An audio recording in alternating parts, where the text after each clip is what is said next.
প্রিয় দর্শক, মসজিদুল হারামের সন্নিকটবর্তী মক্কার কবুতর চত্বর। মিসফালার এই চত্বরটি সমতল হওয়ায় সবসময় লোকে লোকারণ্য থাকে এই অঞ্চল।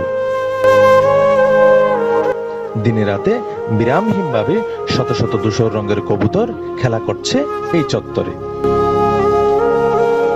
দেখতে অনেকটা আমাদের দেশের জালালি কবুতরের মতো।